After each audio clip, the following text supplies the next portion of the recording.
बिस्मिल्लाहिर्रहमानिर्रहीम। Hello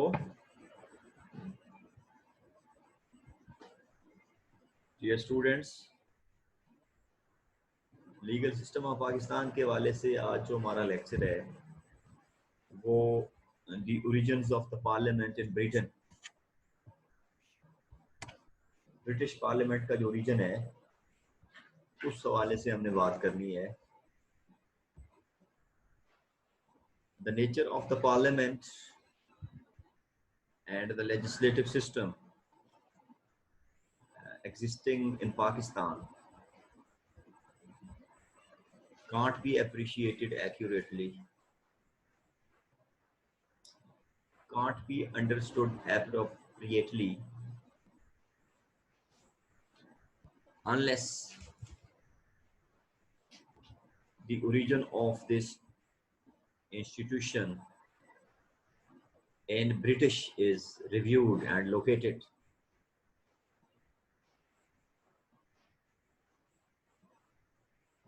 We will also mention a few things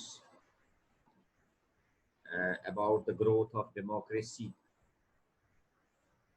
and the parliament in British India in order to show what Pakistan has inherited and in what way Pakistan has made its parliament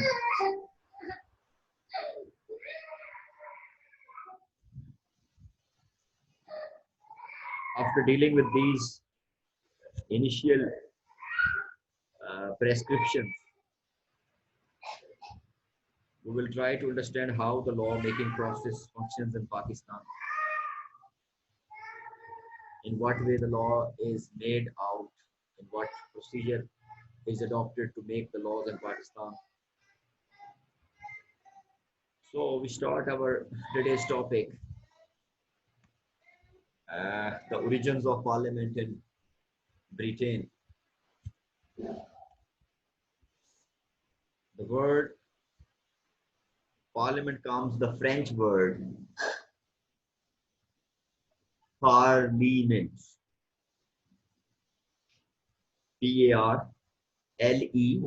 Parlement. ये फ्रांसीसी लफ्ज parliament से निकला है, parliament का लफ्ज, और जो फ्रेंच वर्ड है उसकी स्पेलिंग है Parlement, यानी ओरिजिनल वर्ड फ्रेंच लैंग्वेज का है और वहां से जो है पार्लियामेंट का लफ्ज जो है वो बनाया गया है। अब जो फ्रेंच वर्ड पार्लियामेंट है उसका मतलब है a talk, parliaments a talk. In origin, Parliament was not primarily a law-making body. शुरू में जो पार्लियामेंट था वो एक लॉ मेकिंग बॉडी नहीं थी, हम हिस्टोरिकल पर्सपेक्टिव की बात कर रहे हैं। Nor are its functions exclusively legislative at the present day.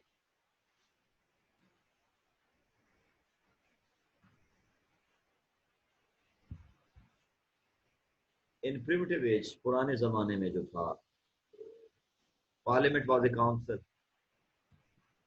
Parliament एक काउंसिल थी।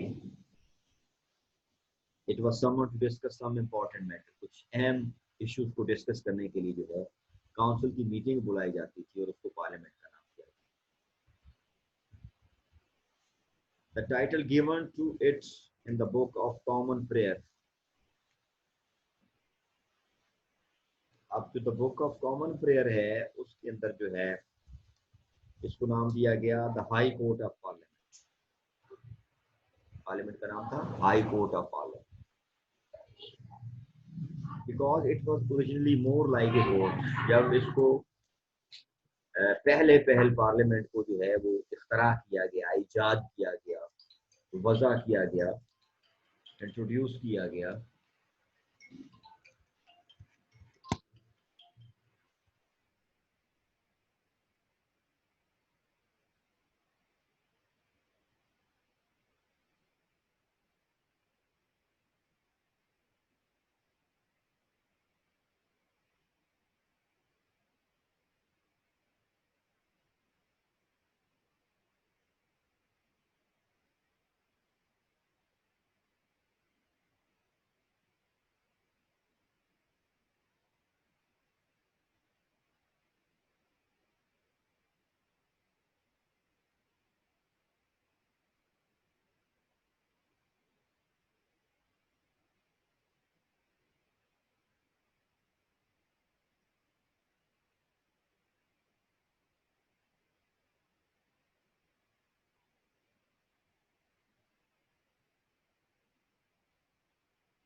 कि शुरू में पार्लियामेंट जो है वो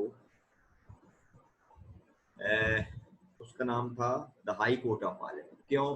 क्योंकि शुरू में पार्लियामेंट का जो इदारा है वो एक कोर्ट की सूरत में वज़ा किया गया। ये बाद में सब्सिक्वेंटली उसको लेजिस्लेशन का जो फंक्शन है उसके सपोर्ट किया गया।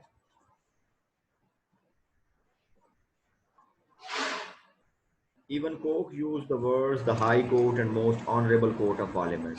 जो कोक है, COKE कोक, ब्रिटिश ज्यूरिस्ट है, उन्होंने भी सबसे पहले पार्लियामेंट के लिए जो है the high and most honourable court of parliament का लफ्ज जो है फ्रेज इस्तेमाल की है पार्लियामेंट के लिए।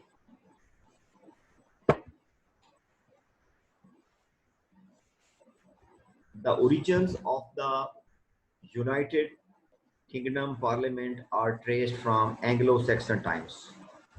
अब जो यूके का पार्लियामेंट है उसका जो हिस्ट्री है वो जाती है एंग्लो सैक्सन टाइम्स की तरफ, यानी 18 to 11 सेंचुरीज, यानी 8वीं से 11वीं जो सदी है उस टाइम भी जो है ब्रिटिश पार्लियामेंट का एक कॉन्सेप्ट मौजूद था इंग्लैंड के अंदर। The first feature was called the vision. The king at his discretion called upon advisors and nobles of his choice to discuss matters affecting the country. This was called the Witten, W-I-T-A-N, Witten. अब जो विटन की phrase हम इस्तेमाल कर रहे हैं historical perspective में with reference to the British parliament, Witan, W-I-T-A-N। तो विटन उस मीटिंग को कहते थे जो बादशाह बुलाता था, अपनी मर्जी के कुछ मशीर बुलाता था, अपनी मर्जी के कुछ जो है उमरा को बुलाता था, और जो अहम मैटर्स थे जो मुल्क को दरपेश होते थे उस पर वो बहस करते थे, बातचीत करते थे। इसलिए वो फ्रेंच वर्ड जो पार्लियामेंट है जिसका मतलब टॉक है, यानी गुफ्तगू, डिस्कशन, वहां से ये पार्लियामेंट का लफ्ज जो है वो इख्तरा हुआ है। अब विटन वो मीटिंग होती थी जो बादशाह बुलाता था अपनी मर्जी के, अपनी पसंद के कुछ मशीर लोगों को, मशवरा देने वालों को, और कुछ उमरा को, जागीरदारों लोगों को, अहम लोगों को अपनी सल्तनत से बुलाता था कि वो मुख्तलिफ अहम अमूर जो थे मुल्क को दरपेश, उनको वो डिस्कस करते।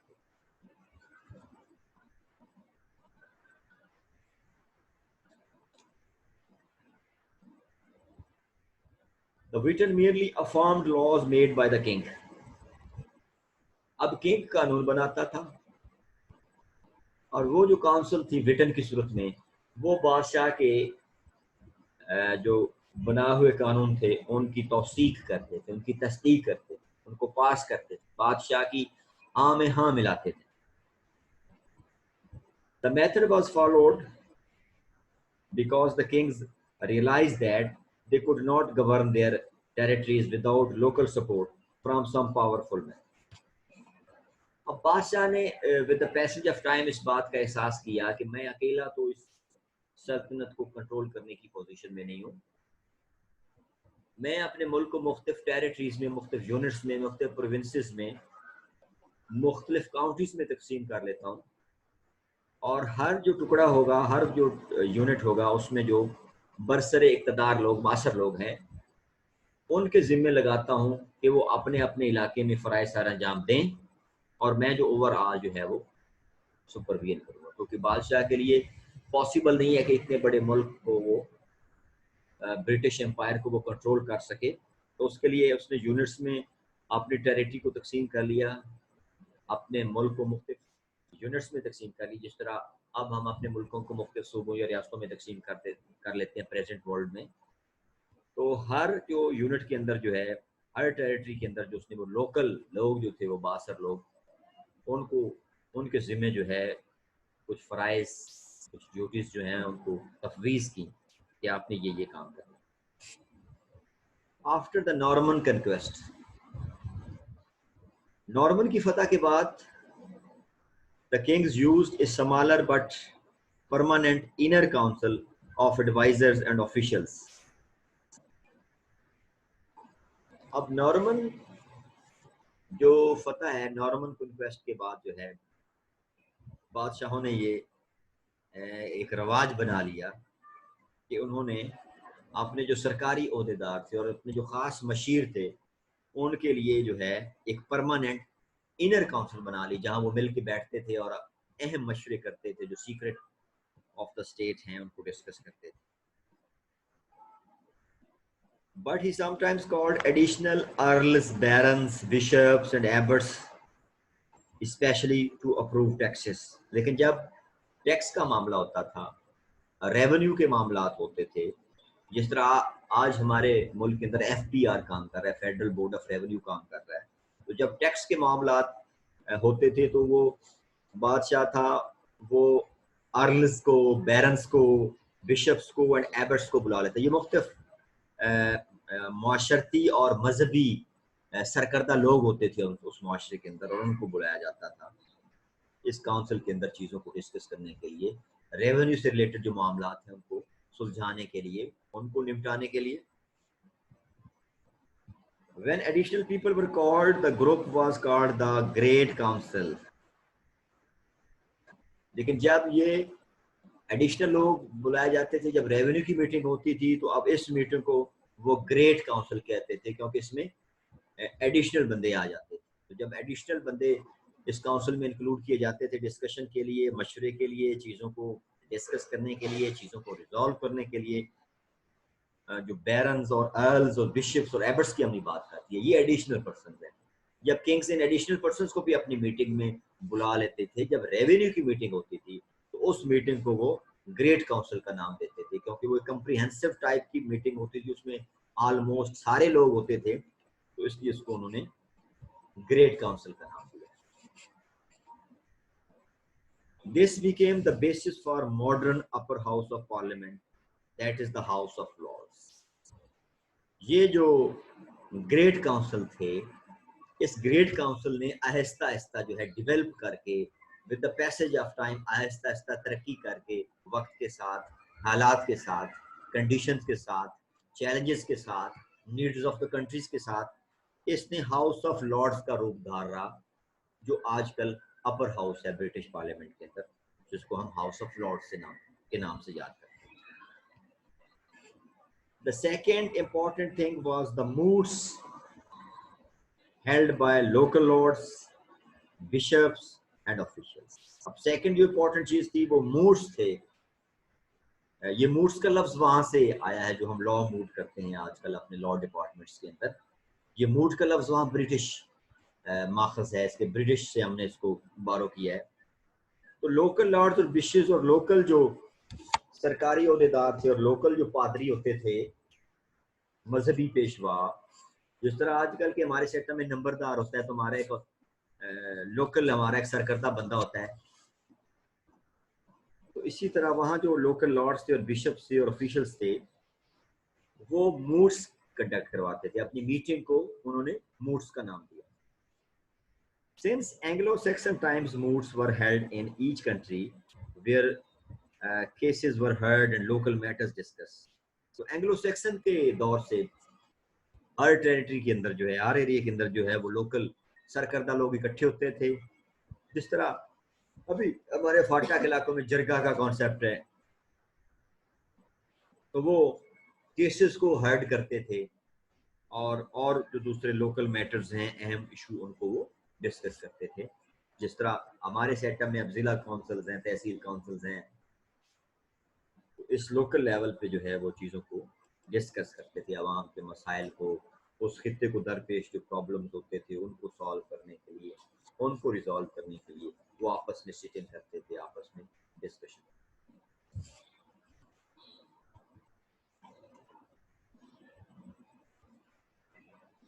अब आहिस्ता आहिस्ता अब वो कंट्री अपने मखसूस इलाके को कंट्री का नाम दे रही.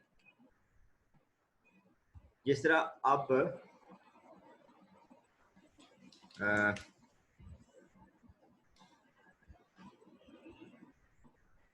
जो इंग्लैंड के अंदर जो local system of the government है, उनको उन्होंने मुख्तलिफ काउंटीज में तकसीम किया गया है. ये लफ्ज काउंटी है. तो आहिस्ता आहिस्ता नॉर्मल टाइम्स के अंदर वो जो मूड का लफ्ज था, लोकल बॉडीज की जो काउंसिल होती थी उसको उन्होंने मूड का लफ्ज दिया था, और आहिस्ता आहिस्ता उस मूड का नाम उन्होंने नॉर्मन टाइम्स के दौरान काउंटी कोर्ट रख दिया। काउंटी कोर्ट आज भी यूके का जो इलाका है उसको लोकल गवर्नमेंट के हवाले से, लोकल बॉडीज के हवाले से, लोकल मैनेजमेंट के हवाले से, लोकल गवर्नेंस के हवाले से काउंटीज में तकसीम किया गया। ये लफ्ज कंट्री नहीं है, काउंटी है, इसको थोड़ा सा तसी कर लें। काउंटी कोर्ट यानी ऐसा था, वो जो मूड का लफ्ज था वो काउंटी कोर्ट में कन्वर्ट हो गया, उस मूड के लफ्ज को काउंटी कोर्ट का नाम दे दिया गया। Ultimately the great council and the county court were combined to make a parliament of two houses. इस तरह वो जो एक ग्रेट काउंसिल थी और दूसरा ये जो काउंटी कोर्ट वजूद में आ गई, अब ये दो हाउस बन गए। इन दोनों हाउसेस को जो है वो कलेक्टिवली पार्लियामेंट का नाम दिया गया।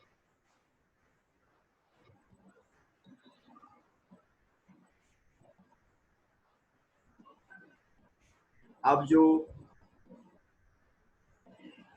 ग्रेट काउंसिल थी उसमें कौन से लोग होते थे? दी अरिस्टोक्रेटिक लॉर्ड्स, ओमरा, फ्यूडल्स, बड़े लोग, जागीरदार, लैंडलॉर्ड्स, लॉर्ड्स, अरिस्टोक्रेटिक, ओमरा, रिच पीपल, बिग्स विग्स, बड़े लोग, वो होते थे great council. And the locally representative commons, और लोकल लेवल पे लोकल इलाकों को जो लोग रिप्रेजेंट करते थे वो काउंटी कोर्ट की कैटेगरी में आएंगे। तो both houses formulated the parliament. अब उसके बाद जो है एडवर्ड वन बादशाह जो आया ब्रिटिश का, Edward one, he made the meeting of parliament a more frequent event। अब एडवर्ड वन जो था उसने पार्लियामेंट की बहुत ज्यादा मीटिंग्स जो हैं वो बुलाई। एंड ड्यूरिंग 1272 से लेकर 1307 तक, यानी 1272 से लेकर 1307 का ये जो दौर है, he summoned 46 occasions, 46 दफा उसने पार्लियामेंट की मीटिंग बुलाई एडवर्ड वन ने 1272 और 1307 के दरमियान। From 1278 1278 official records were kept of its proceedings and decisions, written up and sewn together in long scrolls, the rolls of parliament। 1278 से लेकर आज तक जो पार्लियामेंट का रिकॉर्ड है वो रिटन फॉर्म में उसको महफूज किया गया, उसको प्रिजर्व। एडवर्ड थर्ड जो बादशाह था ब्रिटिश का, he came to the throne in 1327, 1327 में वो तख्त नशीन हुआ। And from that point the representatives of the counties, that is the knights of the shire and of the towns, became a permanent part of parliament। यानी 1327 से Edward third के दौर से लेकर जो काउंटीज के रिप्रेजेंटेटिव्स थे और जो नाइट्स ऑफ द शायर थे, नाइट भी नवाब को कहते हैं अंग्रेजी के अंदर, KNIGHTS, नाइट्स, नवाब लोग, नंबरदार लोग, सरकर्दा लोग, नाइट्स उस सिस्टम के अंदर।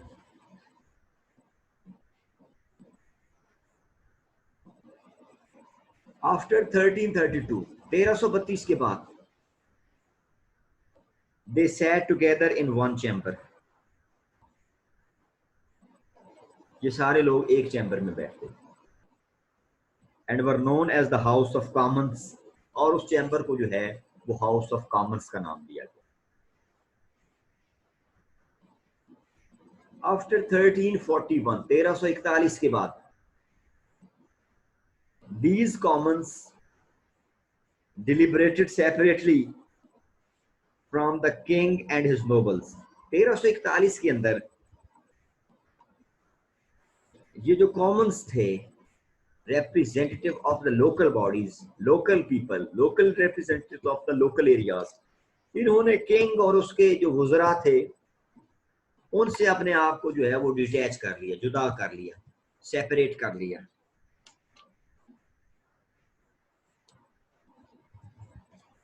अब जो ग्रोथ ऑफ पार्लियामेंट है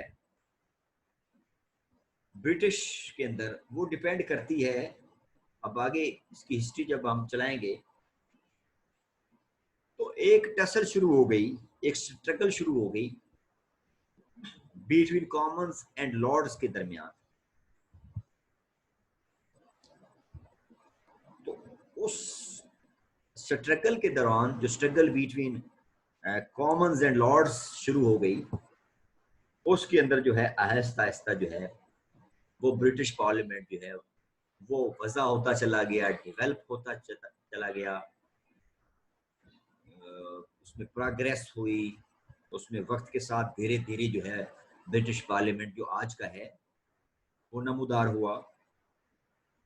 यानी हिस्टोरिकल पर्सपेक्टिव में ये जो कॉमन्स और लॉर्ड्स के दरमियान जो एक स्ट्रगल शुरू हुई, एक रस्साकशी शुरू हुई, उससे जो है ब्रिटेन के अंदर जो है, ब्रिटिश के अंदर जो है पार्लियामेंट की ग्रोथ जो है वो धीरे धीरे जो है वो चलती है। तो नेक्स्ट हम अपने अगले लेक्चर में बात यहीं से शुरू करेंगे।